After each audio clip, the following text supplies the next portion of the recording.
All right, so today we're going to dive into this news report coming straight out of Jerusalem. Okay.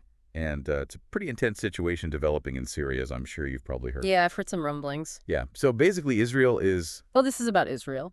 Israel's making some pretty bold moves, and it could have some major international repercussions. Okay.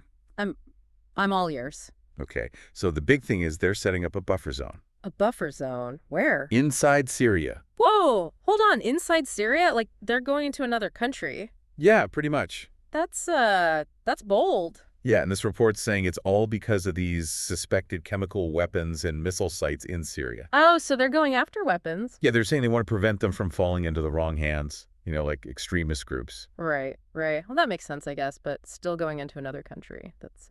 Yeah, no, it's a big deal. And to make sure those weapons stay out of reach, they're actually putting troops on the ground. Really? Boots on the ground. Wow. Yeah, right alongside the UN peacekeepers that are already there. Huh. So it's like a joint operation. Not exactly. I mean, Israel's saying it's temporary. Yeah. They don't want to interfere in Syria's business. Right, right. But let's be real. It's definitely more complicated than that. Yeah, for sure. I mean, Syria's already a mess, right? Like, isn't there a civil war going on? Yeah, it's been raging for years now. Yeah. And that's why this whole buffer zone thing is such a huge deal. Yeah, I can see that. I mean, what are all the different sides in this war again? It's hard to keep track. Well, you've got the Assad regime, obviously, they're the government. Right. Then you've got all these different rebel groups. Some want democracy, some have other agendas. Okay.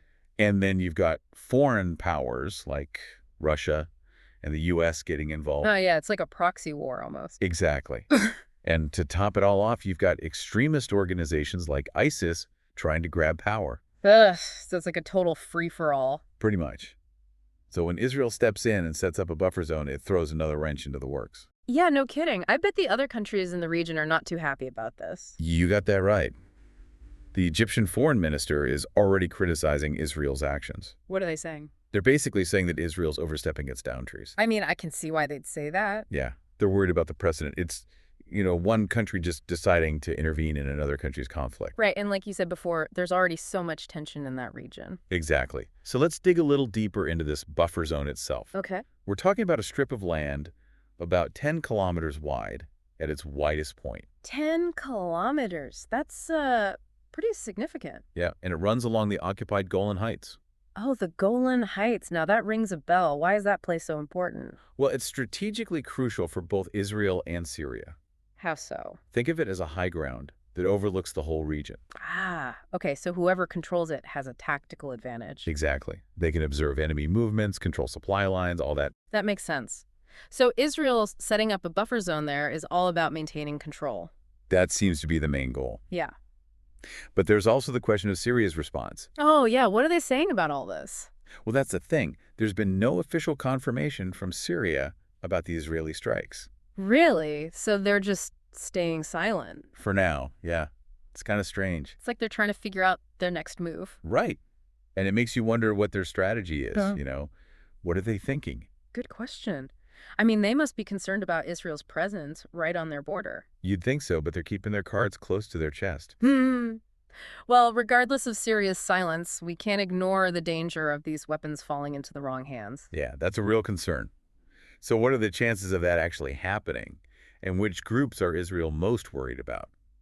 Well, there are a few groups that have a history of getting their hands on some pretty serious weaponry. Like who?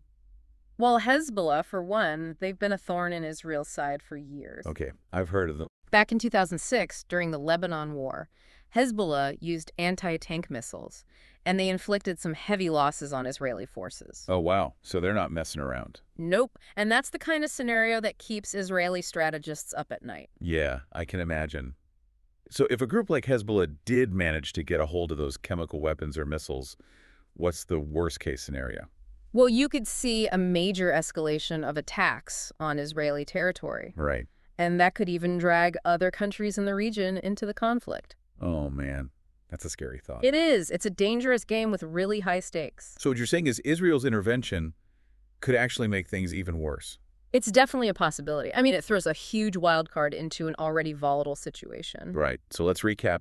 Israel's intervention in Syria is a major development with potentially huge consequences. Exactly. It raises a lot of questions about regional stability, international law, and the possibility of the conflict spiraling out of control. And we don't even know how Syria will ultimately respond. Right. It's like a powder keg waiting to explode. And the scariest part is that this could set a precedent for other countries to take similar unilateral action in future conflicts. You mean like a domino effect? Exactly. Think about it. If Israel can intervene in Syria, what's to stop other countries from doing the same thing in other conflicts around the world? Yeah, that's a chilling thought. Yeah. So basically what you're saying is this could be a turning point, not just for Syria, but for the whole international system. Potentially, yes. It's a very dangerous game they're playing. Okay, well, that's a lot to think about. Thanks for breaking it all down for me. No problem. Always happy to help shed some light on these complex situations. And for all of you listening out there, keep an eye on this situation because it's far from over.